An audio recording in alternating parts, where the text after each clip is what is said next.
প্রত্যেক শনিবার আসলে আমাদের বাড়িতে কিন্তু ডিম রান্না হয়। তেমনই আজকে শনিবার ছিল, আজকে কিন্তু আমাদের বাড়িতে ডিম রান্না হচ্ছে। তো প্রথমেই আমি ডিমে সেদ্ধ করে ওর মধ্যে হলুদ আর নুন মাখিয়ে প্রথমে ভেজে নিচ্ছি ভালোভাবে লাল লাল করে। তারপরে ভেজে নিয়ে তুলে রেখেছি। রাখার পরে ওর মধ্যে ওই তেলে আমি রসুন থেতো করা দিয়ে দিলাম।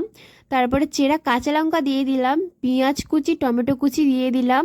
তারপরে একটু হালকা করে ভেজে ভেজে নিয়েছি। ভেজে নেওয়ার পর ওর মধ্যে আমি ডুমো ডুমো করে কেটে রেখেছিলাম আলু, সেই আলুগুলো এর মধ্যে দিয়ে দিলাম, ভালো করে নেড়ে চেড়ে নেব।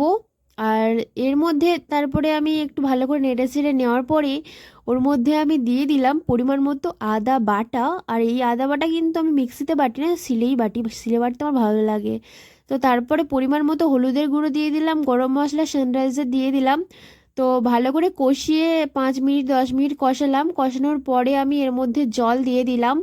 তারপরে জল দেওয়ার পরে ঢাকনা দিয়ে দিলাম। আর 10 মিনিট 15 মিনিট ফোটানোর পরে আমার দেখো ডিমের তরকারি কিন্তু আমার পুরো ফুটে রেডি হয়ে গেছে। তারপরে আমি ওর মধ্যে ভাজা ডিমগুলো দিয়ে দিলাম।